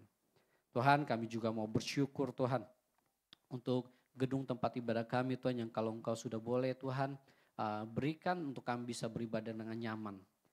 Kami mau berdoa untuk proses Tuhan renovasi yang akan kami lakukan di lantai 4 Tuhan. Biar kira campur tangan Kau lebih lagi Tuhan. Pakai kami Tuhan. Biar kami juga lakukan bagian kami Tuhan untuk memberikan apa yang menjadi bagian Kau, perpuluhan dan persembahan kami Tuhan. Sehingga itu bisa digunakan untuk memperluas Tuhan kerajaan Kau Tuhan. Sehingga banyak orang lagi yang bisa melihat Tuhan bahwa tempat ini Tuhan menjadi tempat di mana banyak orang bisa Tuhan mendengar cerita-cerita kebaikan Kau nantinya Tuhan. Tuhan kami juga mau berdoa Tuhan untuk bangsa dan negara kami Tuhan. Bersyukur Tuhan untuk pemerintah Indonesia ini Tuhan yang kami sebagai warga negara bisa akhirnya melewati Tuhan masa pandemi Tuhan dan kami bisa menghirup udara tanpa memakai masker lagi sekarang Tuhan. Terima kasih juga Tuhan kalau saat ini Tuhan kami boleh Tuhan menikmati bagaimana pemerintahan ini semakin hari Tuhan boleh Tuhan ada perubahan-perubahan ya Tuhan. Kalau sebentar tahun depan akan masuk ke era untuk pemilu Tuhan, biar Tuhan Kau juga boleh pimpin prosesnya Tuhan. Sehingga Tuhan pemimpin kami melalui Bapak Presiden dan jajarannya bisa nanti Tuhan membawa pemilu ini dengan damai ya Tuhan. Sehingga nanti boleh lahir pemimpin-pemimpin yang takut akan Engkau Tuhan. Biar Tuhan kami juga lakukan bagian kami sebagai warga negara Indonesia ya Tuhan. Kami juga bisa menjadi warga negara yang taat Tuhan dengan pemerintah Tuhan. Dan kami biar itu nanti menjadi saksi yang hidup juga Tuhan. Yang bisa dilihat orang ya Tuhan. Terima kasih Tuhan. Kami mau serahkan untuk waktu kami selanjutnya acara kami. Sebentar kami juga akan mengakhiri ibadah kami ini. Kami akan berfellowship, kami akan beraktivitas seperti biasanya lagi. Kau sertai Tuhan. Sehingga dimanapun kami berada Tuhan. Kami ingat Tuhan bahwa kami ini saksi Engkau Tuhan. Inilah doa kami Tuhan. Hanya di dalam nama Tuhan Yesus Kristus. Kami sudah berdoa dan mengucap syukur. Amin. Amin. Saya mengundang untuk kita semua bangkit berdiri. Kita akan mengakhiri ibadah kita di pagi hari ini.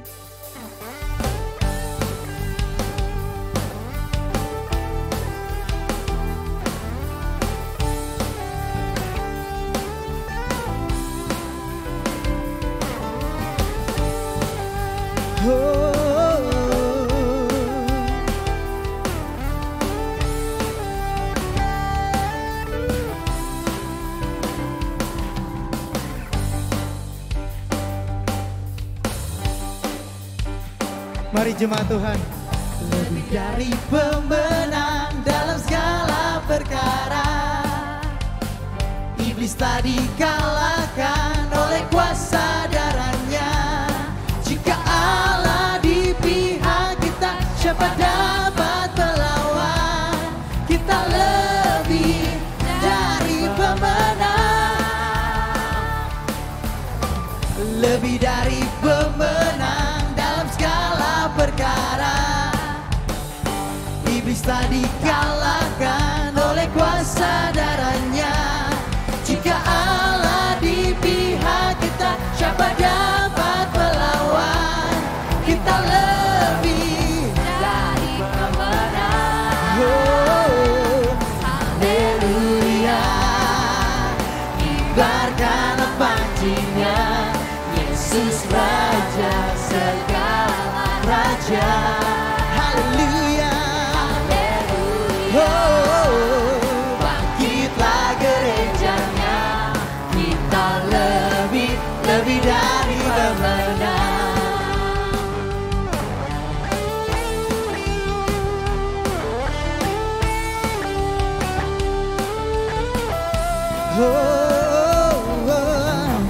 Lebih dari pemenang dalam segala perkara. Iblis tak dikalahkan oleh kuasa darahnya. Jika Allah di pihak kita, siapa dapat melawan? Kita lebih dari pemenang. Haleluya, haleluya. Kibarkanlah pancinya, Yesus Raja segala raja. Haleluya, haleluya. Bangkitlah gerejanya, kita lebih dari pemenang. Kita percaya bahwa Tuhan telah bangkit dan membuat kita lebih dari pemenang. Amin semuanya. Sama-sama kita katakan, aku lebih dari pemenang. Aku lebih dari dengan iman semuanya.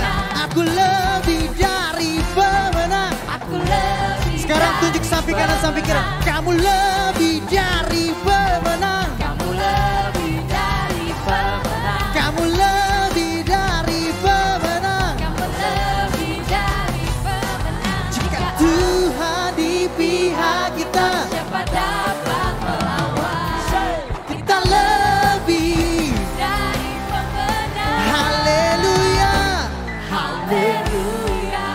Dengan iman brother sister. Kibarkanlah pancinya, Yesus Raja segala raja. One more time, lebih iman, come on. Haleluya. Bangkitlah gerejanya, kita lebih dari pemenang. Brother, sister, haleluya. Kibarkanlah pancinya, Yesus Raja segala raja.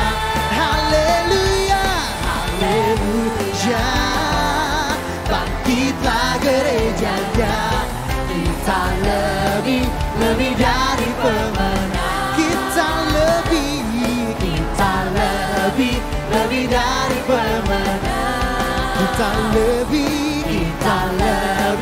lebih dari pemenang.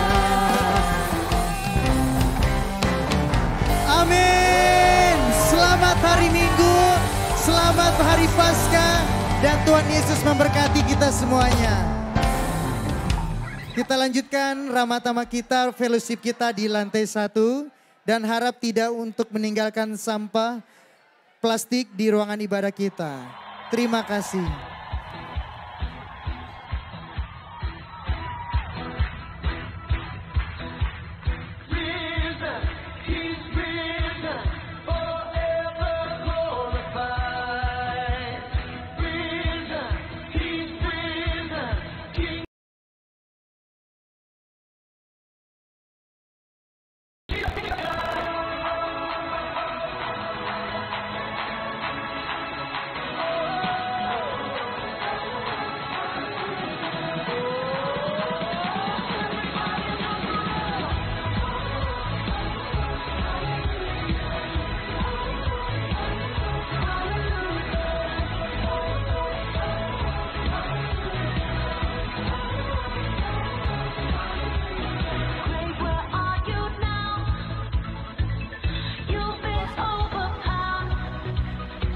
Cek.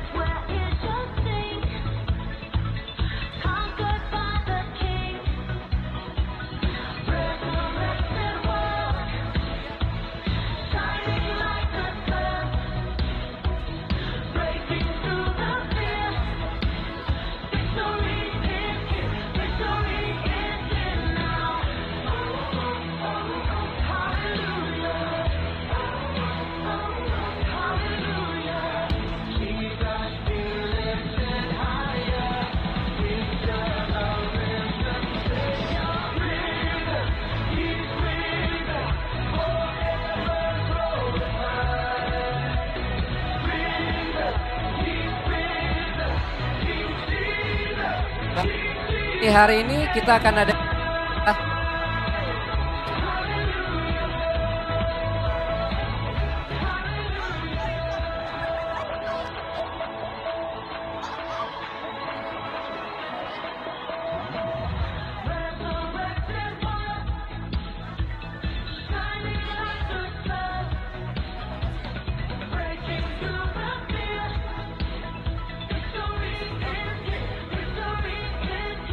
kita evaluasi ya untuk yang melayani di hari ini.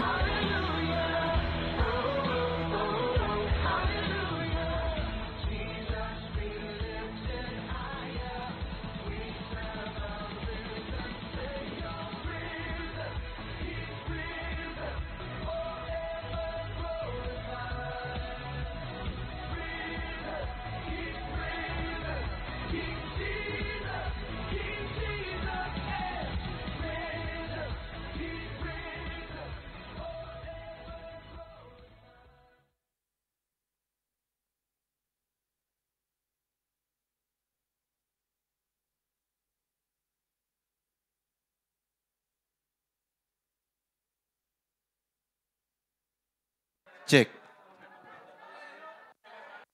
Brother, cek.